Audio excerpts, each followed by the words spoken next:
Sahana Vavato Sahano Bhunakto Sahaviryam Karavavahai Tejasvinavadhitamastu ma Vidvishavahai.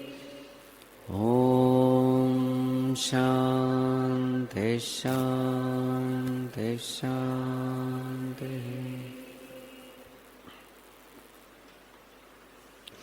Janmadyasya yatonvayaditaratah chartheshvabhijñasvarat tene brahma hridaya adikavaye muhyanti yatsurayah tejo varimrudam yatha vinimayah yatra trisargo mrisha dhamna svena sada nirastakuhakam satyam param dhimahi Satchidanandarupaya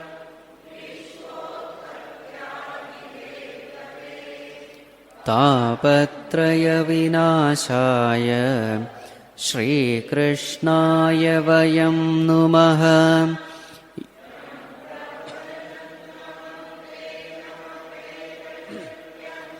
Dvaipayano viraha katara ajuhava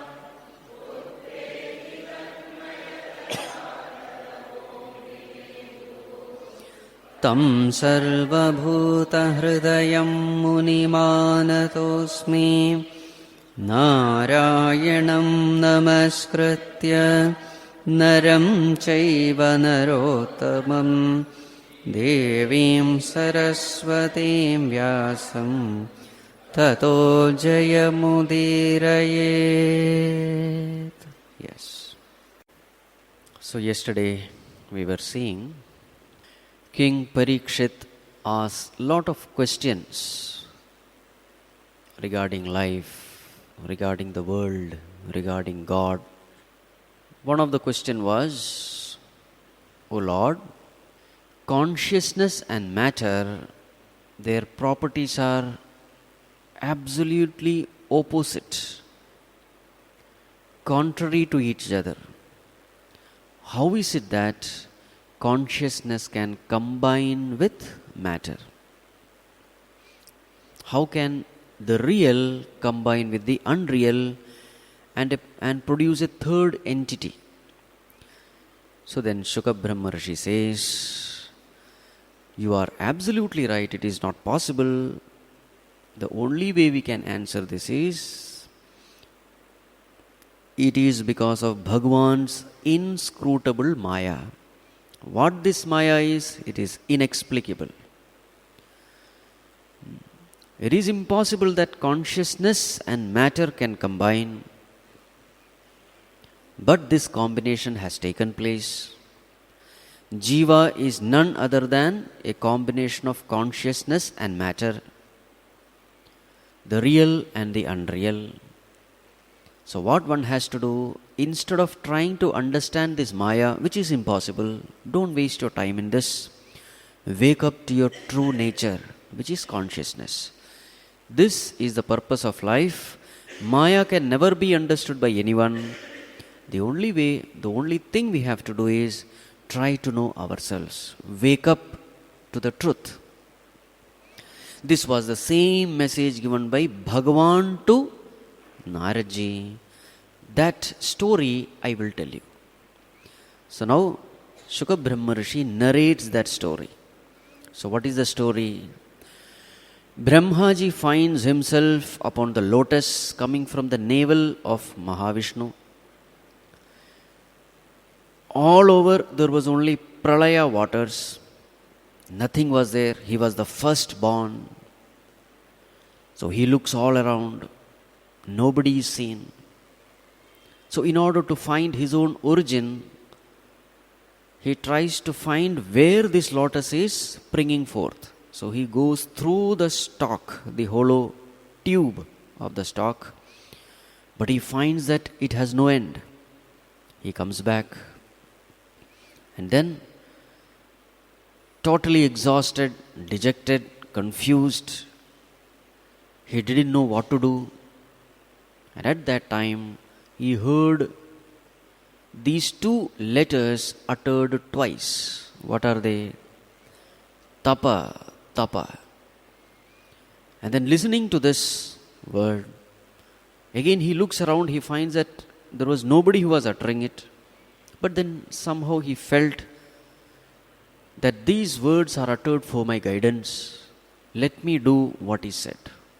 And thus he takes up an intense tapas, controlling his mind, his senses, his body, completely withdrawing. He does an intense austerity for 1000 divine years. So later on, Bhagavan gives his darshan. So this was the story. This is the story which all of us know. This is there in Bhagavatam. Now, what is the spiritual message of this story? Every story is told with a message. Now, we have to try to understand what is this message behind this. Now, this Brahmājī story is the story of each and every individual. So, what is the similarity in this story? Point number 1. Brahmājī was seen seated on a lotus. So here, Brahmājī is supported by lotus. Now, what is this lotus? In our Hindu scriptures, lotus symbolizes perfection. Whenever something is perfect, we equate it with lotus. Lotus eyes, lotus hands, lotus feet, lotus heart. Meaning it is perfect. So what is so great about lotus? As we all know, it is born in dirt, right? And it remains in dirt. That's why it is called pankaja. Panka means dirt. The one which is born in dirt. Even though it is born in dirt, even though it remains in dirty waters, it is untouched by dirt. So total, detachment from the imperfections around is one unique feature of lotus. Even though it is born in waters full of foul smell, it gives out fragrance. Even though experiences are bitter, the lotus gives fragrance. Means, in the same way, we should also learn from lotus. What? Even when the experiences are bitter, we should never become bitter. We should become better. The tragedies and difficulties should not make us bitter. It should only make us better. This is a unique feature of lotus. It gets the nourishment from the dirt, but when it has to express itself, it expresses as fragrance. It expresses as beauty.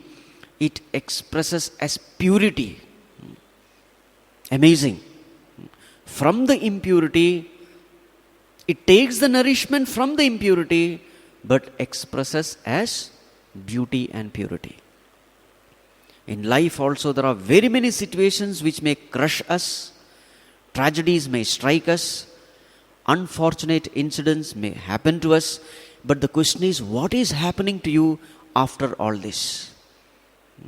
Are you becoming a depressive person, a dejected person, a pessimist? Or are you learning lesson from these bitter experiences? And are you growing in knowledge and wisdom? We all should become like lotus. Another beautiful aspect of lotus is it is open to light and closed to darkness. Whenever the sun rises, lotus blossoms. Meaning what?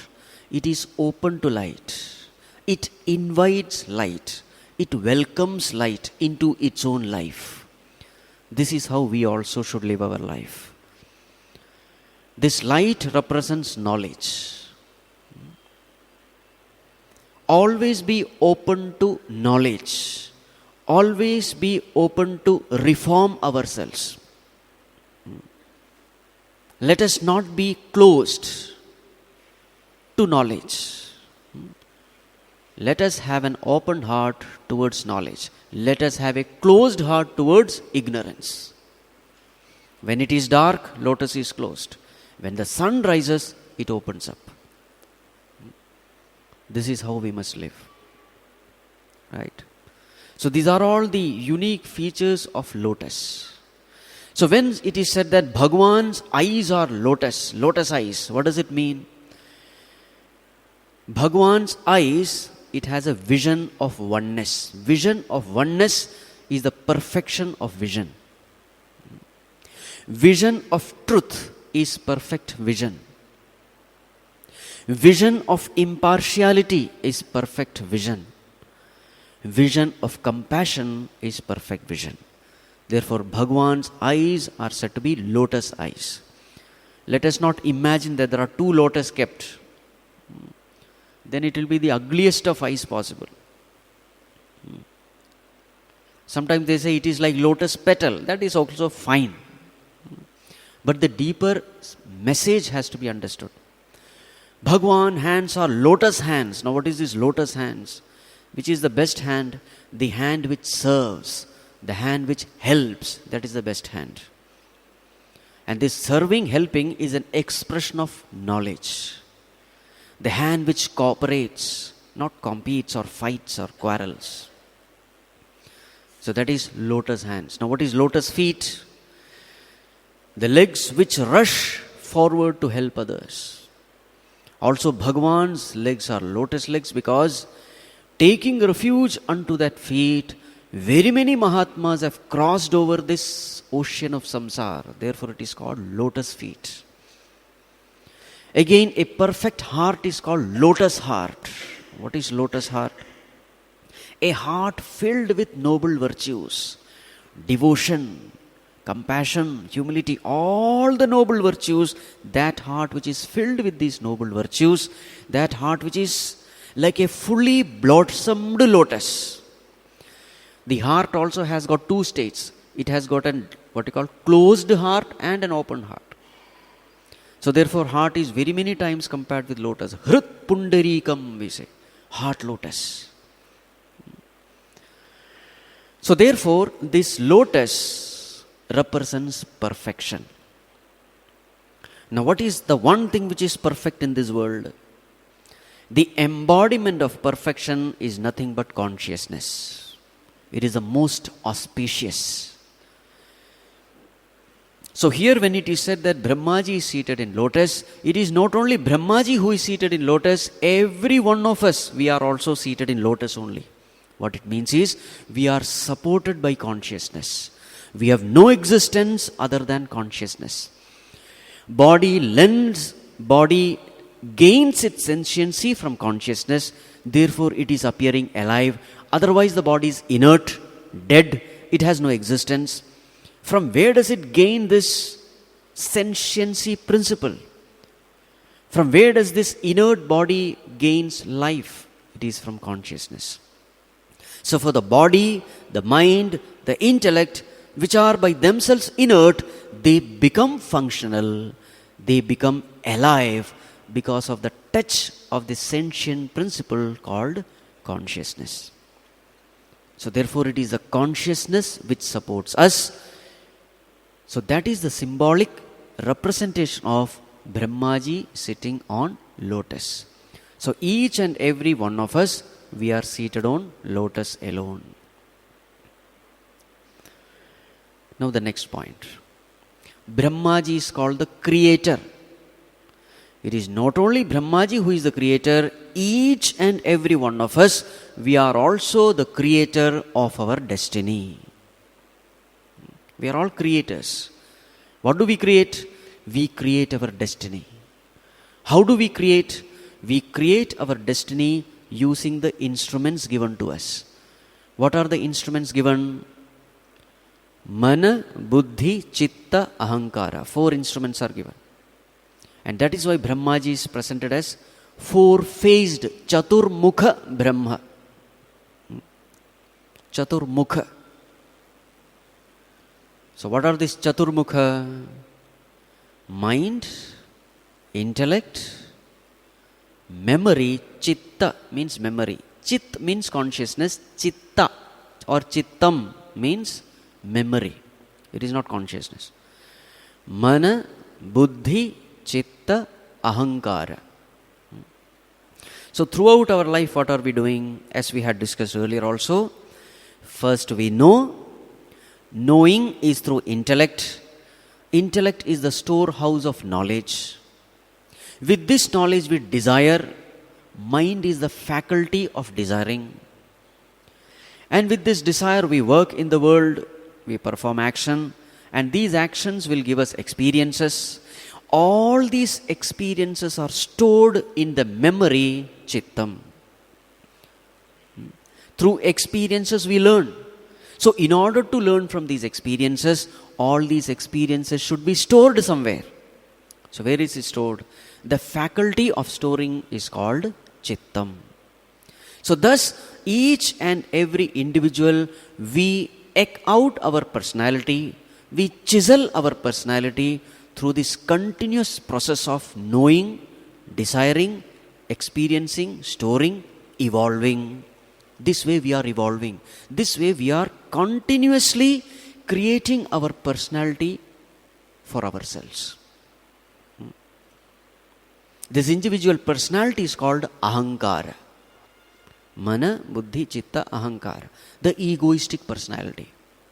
So each and every one of us, we have different personalities because our knowledge is different, our experiences are different, the lesson we learn from our experiences also are different.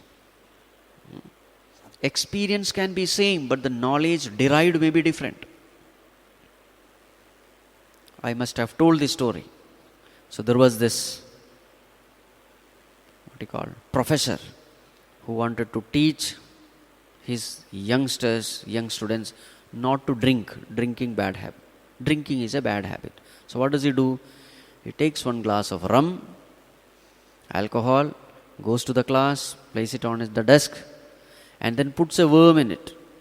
So in no time the worm dissolves. So then asks, what is the lesson you have learned? So one boy got up and said, sir, if you take rum, all the worms in the stomach will be destroyed. So, experience is the same, but what is the lesson you learn? It is different. So, different lessons are learned by each and every one of us.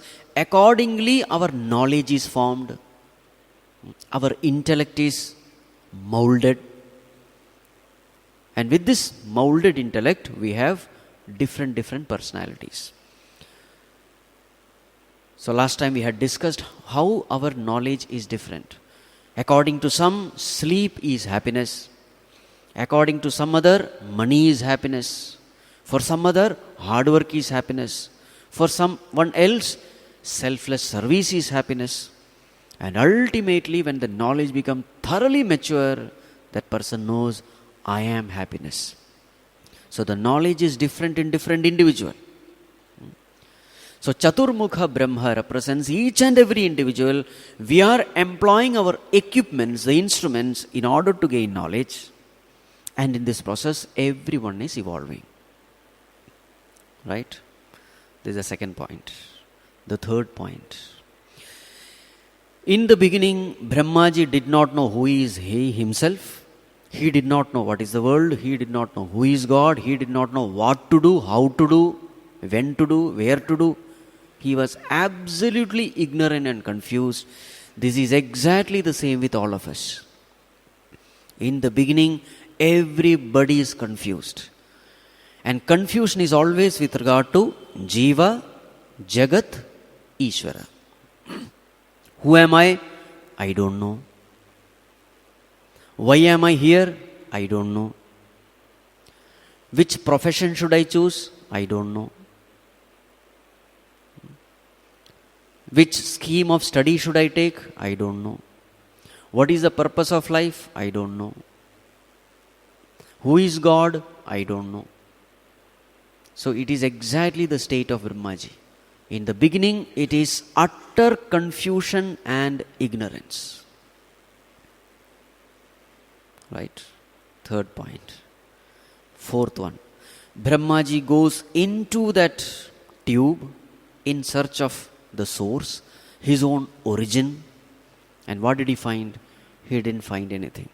So the lesson is, as long as you keep searching for solution outside, you will never get solution. As long as you are searching for the solution, for the answers regarding what is Jīva, Jagat, Īshvara, you will never find a solution. You will be exactly like Brahmājī, who will keep on going out, who will never reach the truth. And this is exactly what is happening to our modern scientists. What are they doing? How much ever intelligent you may be, how much ever a great intellectual you may be, as long as you are searching for the truth outside, you are not going to get it. So the modern scientists, they are trying to find whether there is a ultimate truth which supports the universe. They are going deep into the atom, failure. Deep into the sea, failure. Deep into space, failure. Total failure everywhere. There is only confusion and confusion alone. Every time one scientist makes one theory, within few decades, that theory is refuted and proved wrong. Whereas Advaita Vedantic theory, it was there in Satyuga, even today it stands true and experientiable. Whatever is said in Vedas, not even a single statement has been contradicted till date. Only the advanced science has only proved whatever was there.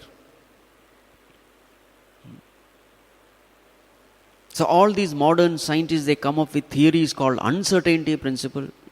Now what principle is that? A principle which is uncertain is not a principle. How can you call it principle? Everything is uncertain for them. Not sure. Only confusion. But what about those people who have gone within instead of going without, outside? What about those saints and sages who have gone within? They did not bring out any uncertainty principle. Whatever they did was certain. When Narendra approached Ramakrishna Paramahamsa, have you seen God? What was the answer given? I see God much more clear than I see you. Now this is called certain answer. An answer which is confident. An answer which comes from one's own experience. An answer which can never be refuted or contradicted. Look at the answer given. Look at the confidence. Doubtless knowledge. Error-free knowledge. How Ramakrishna Paramahamsa could give this answer? He could give this answer because his direction was right. It was not outside, it was inside. So Brahmājī goes out and out and out. There is only confusion, comes back tired and sits. So this is point number 4. Point number 5. As long as you think you know, guidance will not come.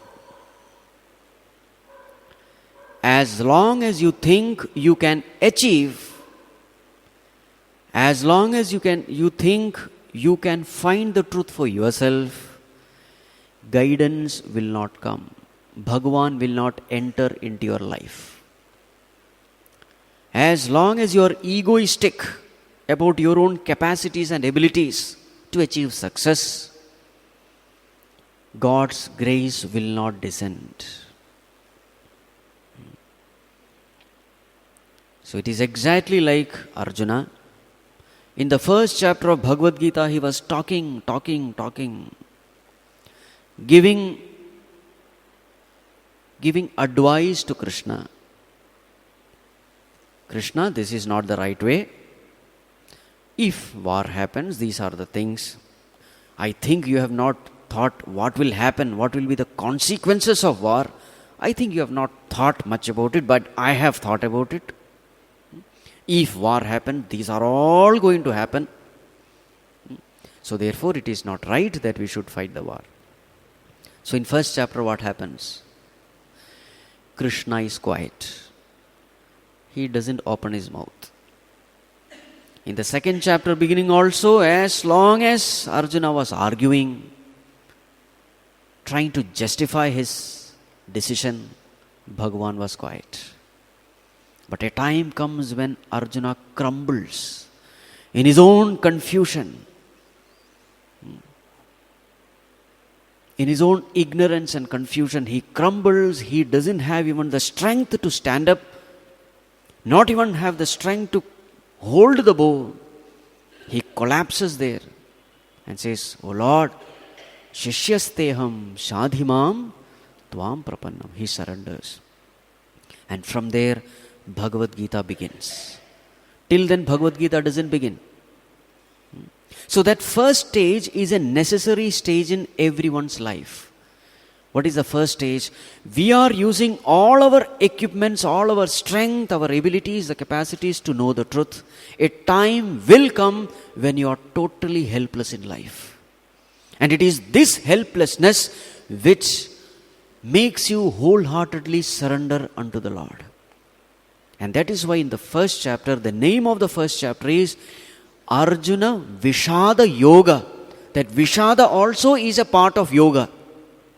That is also a part of taking you to the Lord, because that Vishada is necessary. It is this Vishada, this confusion, this sorrow, which will make you wholeheartedly surrender unto the Lord. This is a necessary stage. Nobody can avoid.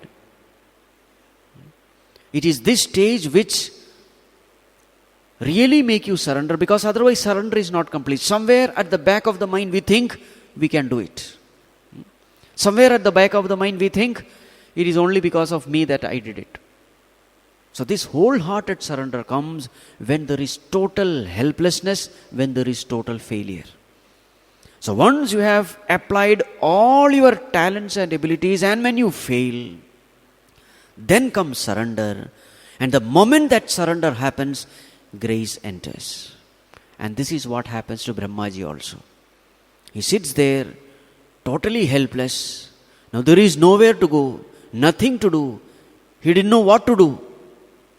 In that state of utter helplessness, he hears this word. And what is the word he hears? Tapa, tapa. So the next point, what is the next point?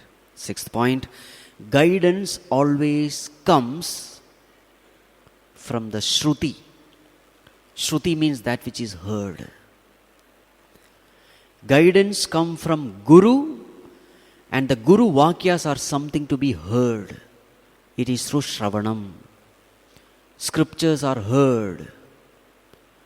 Guru's advice is heard. Guidance comes as Shruti. Now the next point. Always what you hear will be contradicting what you see.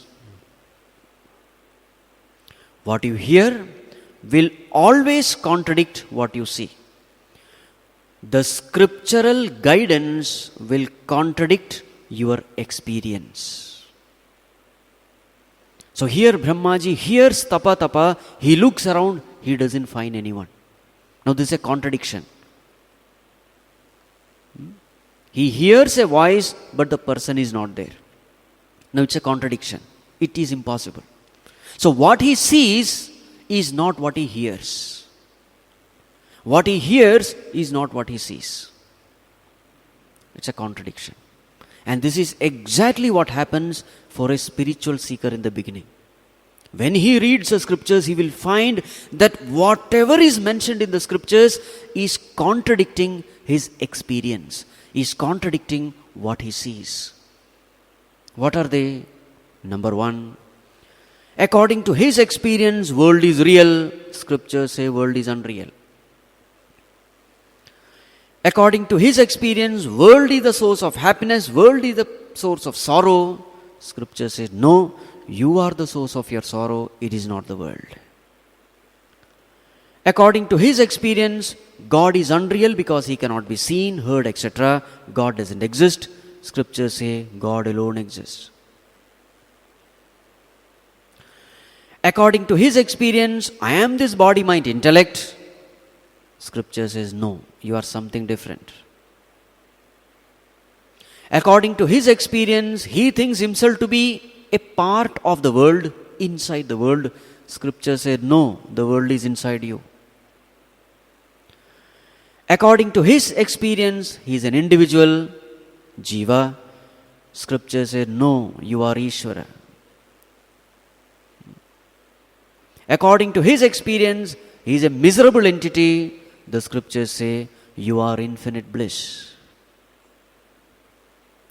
According to his experience, he thinks himself to be insignificant. The scriptures say you are the most significant. Without you, the world cannot even exist. So in short, whatever is his experience, it is contradicted by the scriptures. This is what is the meaning.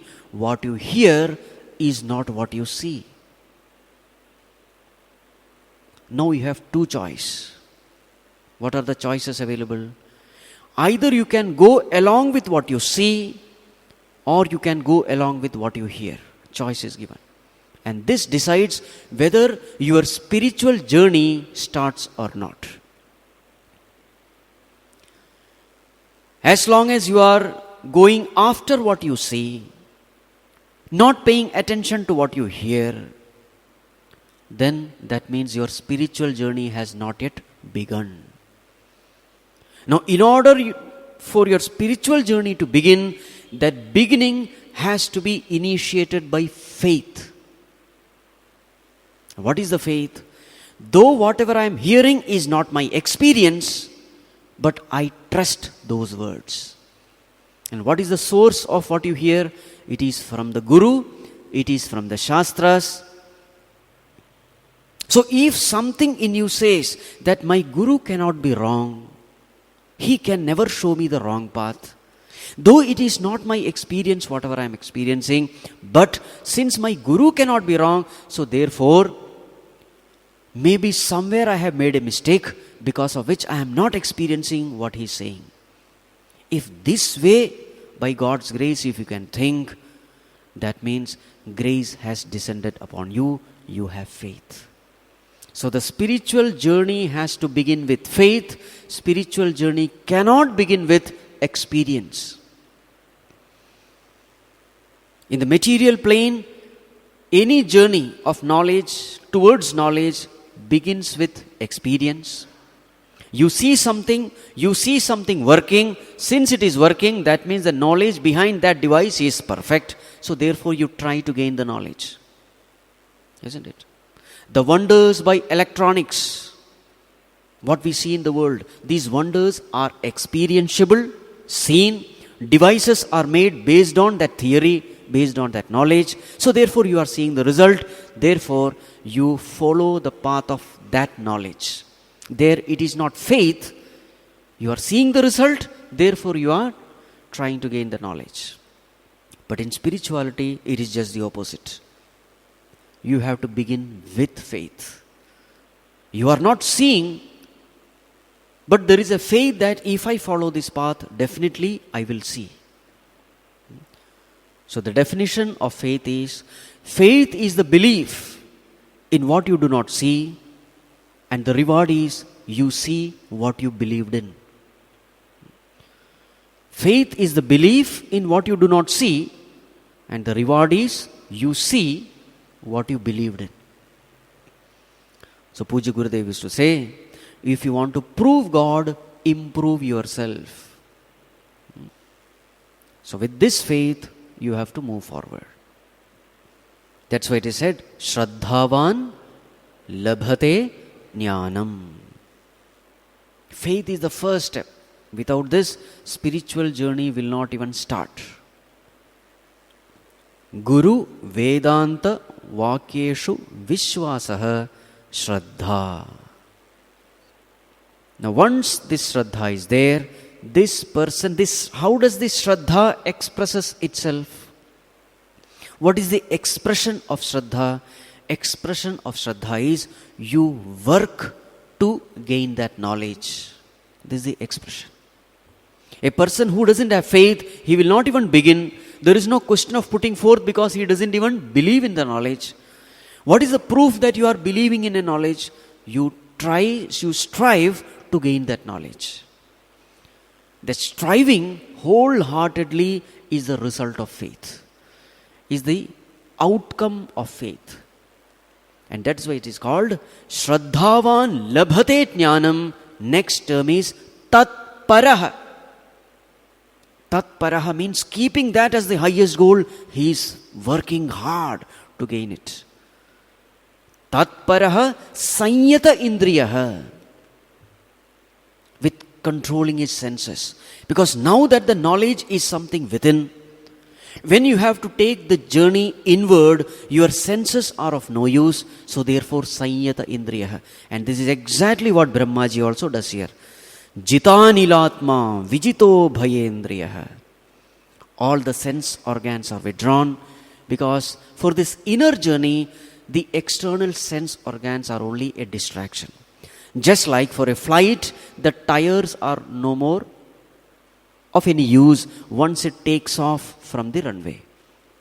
In the runway it is useful, but once it takes off, it withdraws those tires because they are of no more any use. In the same way, at the seat of meditation, you withdraw these sense organs because these organs can only distract you.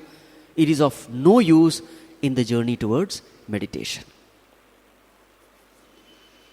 Shraddhavan labhate jnanam tat paraha sanyata indriyaha. Now how is tat parata shown in Brahmāji's case? Tat parata is shown by meditating. How long does he meditate? 1000 divine years. Now this is called tat parata. Unless I get it, I am not going to leave it. Karyam va sadhayami, deham va patayami. Either I will drop my body dead or I will attain it. Single pointed effort, concentrated effort, do or die attitude. Tatparaha sanyata indriyaha. Now both these things are necessary because one conserves the energy, the other applies the energy. Both are necessary. Conservation is by sanyata indriya. Application is by being tatpara. Conserve the energy, apply the energy, and move towards the goal. Now the next point. Now here, why is it that Brahmājī took such a long time? Now let us understand. In this path of spirituality, beginning is always falls and failures. Let us not misunderstand that Brahmājī, all through those 1000 divine years, his meditation was perfect, his mind was 100% constant. No, it is not possible. Everybody has to start by falling and failing. The long time what is mentioned here indicates that Brahmājī was only failing in the beginning. If he was perfect, in one moment he should have the darshan of God. What is the meaning that he did not have darshan for 1000 years? It only means meditation was not perfect. Seeking was not perfect. There was imperfection. There was impurity in the mind which he was trying to get rid of. For any seeker also, this is absolutely true. Our meditation starts with Virala Chintanam and then alone it matures to become Sarala Chintanam. Ajyadharaya Shrotasasamam Sarala Chintanam Viralataf Param. So what is this Virala Chintanam?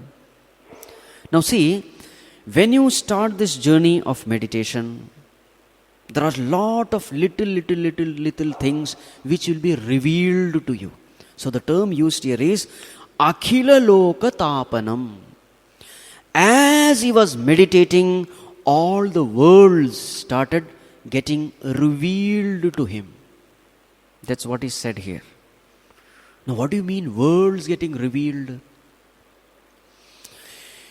There are so many things which we have to understand, which we have to experience if we have to progress in meditation. There are little lessons.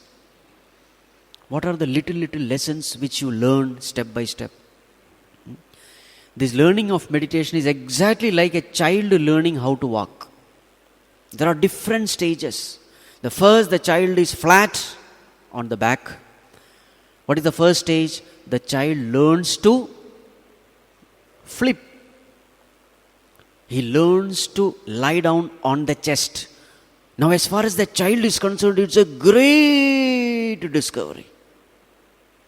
For us, it may not be anything. But for the child, it is something wonderful. So therefore, you will find the child doing it again and again. The thrill is totally different because his world has changed. Till now, his world was only the ceiling. Now, the moment he flips, lies on the chest, right? It is 100% progress from one state to another, binary state. In digital, we have binary level, 0 and 1. The entire computer system is made out of 0 and 1, digital. Anyway, coming back, now this child learns how to lie on the chest. What is the next stage? He is not satisfied. He keeps on working. Now he learns to balance himself on the 4. 2 knees and 2 hands. Now that is another great achievement for him because now he can move. Till now movement was not known. He did not know what is the joy of moving. He learns the joy of moving when he learns to balance himself on the 4. But then one more lesson he learns that in order to balance, I must have strength on my arms and legs. Now see, so he comes to know one more thing. What is it? Strength is necessary. So many times he gets tired, he lies down. Again when he is refreshed, he gets up, starts walking. So this is another great achievement. Then slowly he tries something new. He is adventurous. Now remember, he doing all this because he is seeing people running around. So they are his role models. So since they are doing it, I also can do it. So what is the next stage? He learns how to sit. Now in sitting there is a risk. What is the risk? There is all the possibility that he will lose balance, fall at the back and hurt his head. Many times he falls, loses balance, cries in pain, but every time he undergoes pain, he learns a new lesson. And what is the lesson? If I am sitting, I must have the balance. There is a danger that I may fall back, so I should carefully sit, balance myself. So see how many lessons he is learning. In order to move, in order to go higher and higher, I must have strength on my muscles, I must have balance. The higher I should go, the greater should be the strength and the greater should be the balance. This is exactly what happens in meditation. So if he wants to stand up, now the support system is very less. Now the probability of falling is very high. And when he falls from a higher altitude, the pain will be much more. So he has to be extremely alert. But he takes that courage, takes that risk, he stands up. But even when he stands up, he takes the support. Takes the support of the sofa, the chair, etc. And slowly learns to walk, holding on to these things. And then slowly he tests whether he is able to stand. He leaves it and sees whether he is able to stand or not. Isn't it? So little by little, he takes risk. He goes to the unknown regions, unknown territories which he was never aware of. And slowly, step by step, he learns lessons of how to balance, how to strengthen, how to walk. And a time comes when he is able to run around without even bothering about balancing. So how many stages are there? There are so many stages. There are so many steps. There are so many lessons to learn. But in the process, you keep on failing. You keep on hurting yourself. But every time you go through pain, some new lesson is always learned. That pain never goes as a waste. No pain, no gain. Wherever there is gain, there has to be a pain. In the same way, at the seat of meditation also. So when it is said that Brahmājī meditated for 1000 years, understand it is failure, oh failure, failure, oh failure. Don't say in the beginning itself he was perfect. If he was perfect, God would have come at that very moment itself. God didn't come. Means what? He was failing. Now what are the lessons we have to learn as we progress in meditation?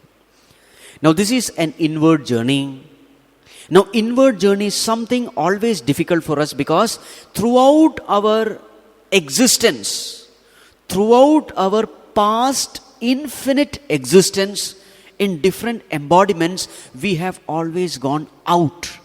The journey was always outward. For our own existence sake. In order to protect myself, I have to look outwards because it is possible that some other creature may come and eat me. So therefore I have to be always alert. Alertness means being aware of the surrounding. Being aware of the surrounding means what? Attention is always outwards. If I want to have food, food is available outside only. So attention is outward. So all through my past embodiments, I have trained my senses to look out. I have trained my mind to look out. So therefore, the mind and the senses are trained in an extroverted direction. Now for the first time in meditation, you are trying to bring the attention inwards. So therefore, you will always struggle. It's a new journey. It's a journey towards an unknown territory, in an unknown direction. But one thing is for sure, the more and more you take risk, doesn't matter even if I fail in meditation, let me sit. Every day I will sit 10 minutes, 15 minutes, half an hour, 1 hour. Doesn't matter even if I go to sleep. Doesn't matter. Doesn't matter even if my mind wanders. Doesn't matter. Let me at least try. Whatever I have heard, let me try. Those people who take this risk, now this is also risk, because there is no guarantee your meditation is going to be successful. Whatever is mentioned in the scriptures, you are not going to experience it. They talk of infinite ananda, you will not experience it. You will only feel miserable when you look within. Doesn't matter. Let it start with misery, doesn't matter. You start. And as you take this risk, what happens? Slowly, the inner worlds are revealed to you. Those things which were never revealed to you start getting revealed to you. Now, what are the things which are revealed to you? Number one, there is something called mind. Till now, our attention was only upon the body, only upon the actions. We never knew that something called mind is also there. As your attention goes within, you become aware of existence of an entity called mind, which is nothing but thoughts. And what is the kind of mind you have? You come to know that this mind is a dirty mind. Full of imperfection, full of selfishness, full of crookedness, full of vulgarity, full of impurity. An embodiment of kama, krodha, etc. As you look within, first comes is hala vesha. When this churning happens, you must be ready to drink it like Lord Shiva. Ready to drink it means what? Accept it. Don't be scared. So there is something called mind, and this mind is a dirty mind. And third, I have no control over this mind. These things will be revealed to you.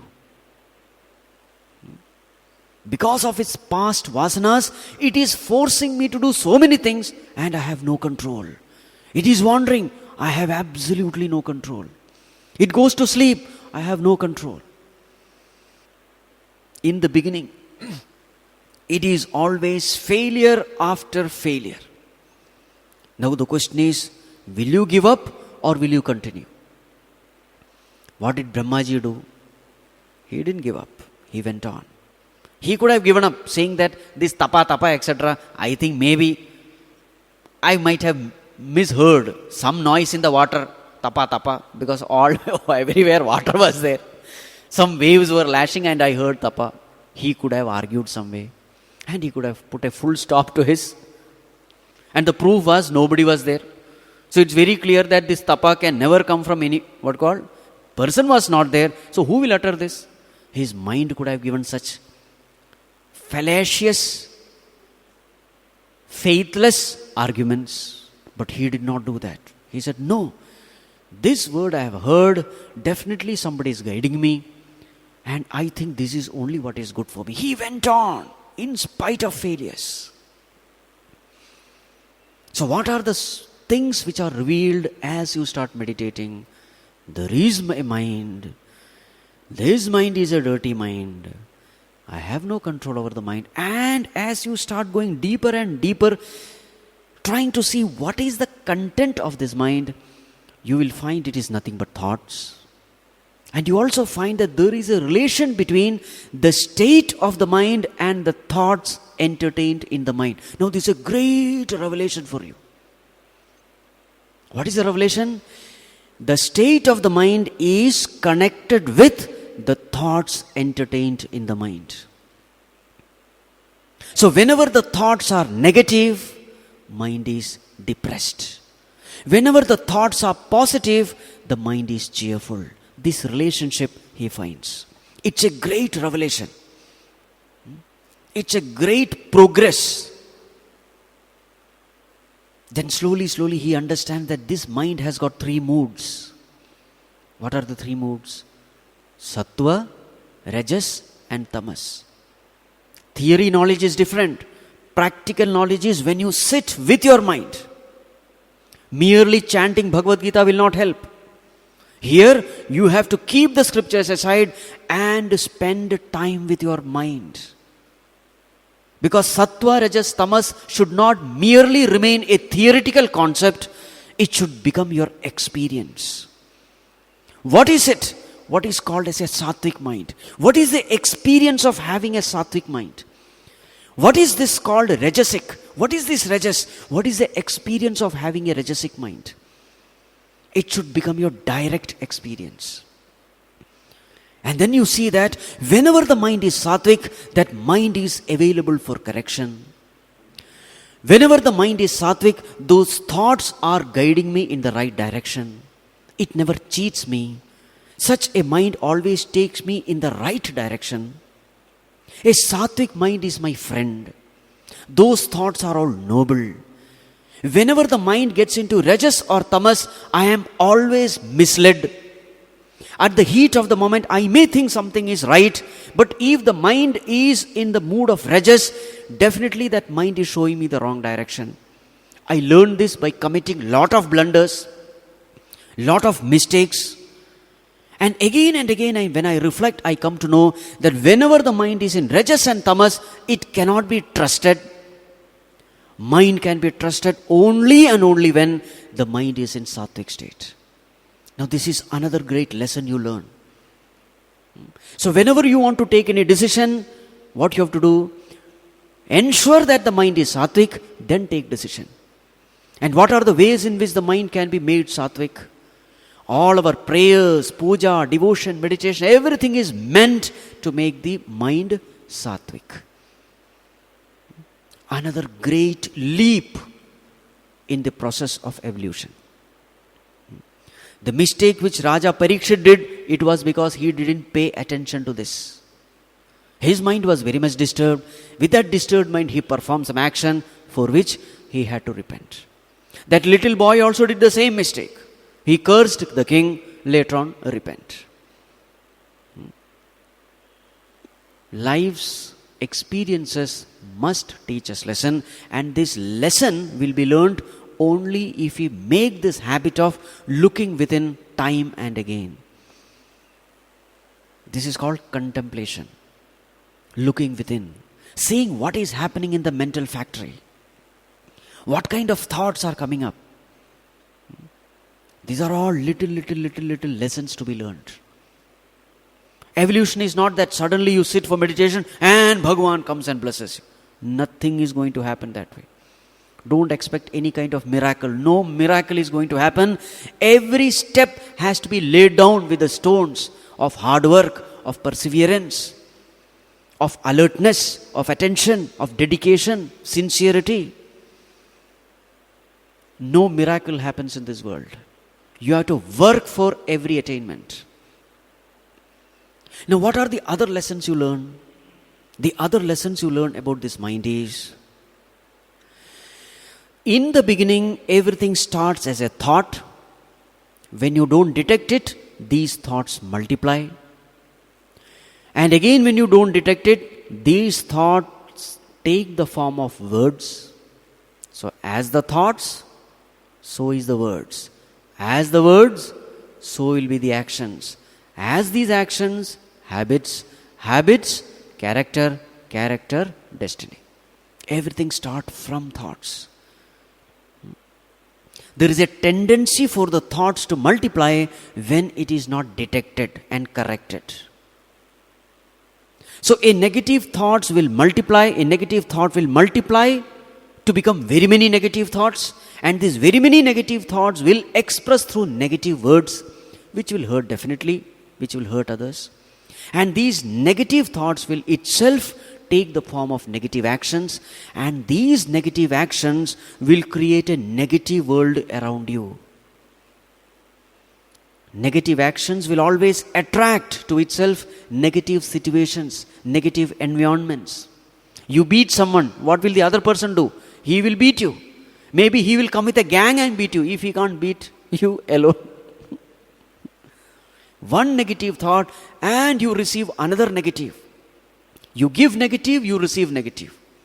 But where did this negative start from? It started from your own inner world.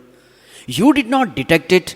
Since you did not detect it, it grew and it started bothering others. When others were bothered, the others started bothering you. Thus, you create a negative world around you. Everything starts from within.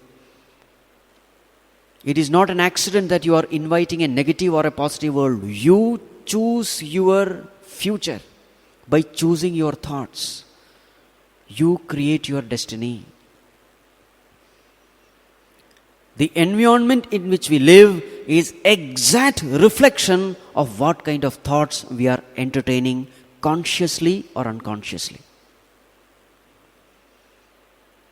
A person who entertains the thoughts of, say, medicine lands up in a medical college where there is the medical environment, medical professors, medical devices, medical books, medical friends, and medical problems. How did he choose this environment? Can you say it's an accident? It is not an accident. He chose it. He consciously chose it. He took that subject, medicine, and he worked on it, studied. Now what is studying? Studying is nothing but again and again entertaining that particular thought, medical thought. So as you keep on entertaining medical thought, a medical environment is formed. It's not an accident. Another person chooses engineering environment. Another person chooses sports environment. Another person chooses political environment. Another person chooses God, divine environment. What is the kind of environment which is formed around you? It is decided by you. Now this is another great lesson you learn. Till now these secrets were not revealed. You thought that this world has come. It has just come. You never thought about it. Now as you start going deeper and deeper, you come to know that no, whatever is outside starts from the inside. The inner world creates the outer world. The outer world has its bud within. That is the meaning. Akhila loka tapanam. As he was meditating more and more, the worlds became clear to him. Now don't think that the 14 worlds were there and in front every world was kept. Not like that. And these are the foolish notions we have when we read this Bhagavatam. A person who doesn't meditate, he will never understand what Bhagavatam says. At the most, he will be getting the story. As I said, chaff will be there, the grain will be missed. So there is a Brahmājī sitting on the lotus and then he looked around, only water and then all nonsense. Now how will a Brahmājī sitting on lotus, how will that Brahmājī will have any effect upon my life? It is a good story for small children, a lullaby. Poor child, he will sleep off. A meaningless story. When a story comes in Bhagavatam, you have to apply it on yourself. Because whatever character is said there, it is not some character, it is you yourself. The hero of Bhagavatam is you. Keep this in mind. It is not Shuka Brahma Rishi or Parikshit Maharaj, it is you. The whole knowledge is given to you, it is for you to transform. So you are being spoken about, so therefore whenever whatever is heard, apply it to yourself. So what happens? As you start meditating more and more, this ability to look within increases. It's an ability. It's an ability which can be developed. As you start practicing this meditation, you are able to go deeper and deeper into your subconscious mind. In the beginning, you are aware only of the conscious mind, thoughts which are very, very clear. But as you go deeper, you come to know that there is another layer. There is a subconscious mind which is working below the conscious mind. And as more and more you have access towards the subconscious mind, the more and more you have control over the thoughts. And more you have control over the thoughts, you will have control over your words. You will have control over your actions. You dictate terms to the words and the actions, and thus you dictate terms to the world. Because you create the world consciously. You create a happy environment consciously. Because now you have known the relationship. Everything starts from the world, and now you have control over these thoughts, and thus you consciously create a world according to your choice. You don't unconsciously create, you consciously create a better world, a better environment. That is the meaning, Brahmājī creating the world. This ability is given to each and every one of us, provided we also do this tapas. Tapas is unavoidable. I don't say 1,000 divine years and all. 1,000 divine years is only an expression to show that you will have to struggle. Nothing is easy. Hard work is unavoidable. That's all. It can be 10 years, it can be 20 years, it can be 30 years. It will not be 1,000 divine years, don't worry. But definitely it is something which will fall within your lifespan. But it will take throughout your lifespan in order to learn all these things. Life is a continuous learning process. Learning is faster when you look within. More of it we will see tomorrow. Om Sarve Bhavantu Sukhinah Sarve Santu Niramayah Sarve Bhadrani Pashyantu Ma Kaschit Dukkha Bhag Bhavet Asato Ma Sadgamaya Tamaso Ma Mrityorma Amritam Gamaya Om Shanti Shanti Shanti. Harihi Om Shri Gurubhyo Namaha. Harihi Om.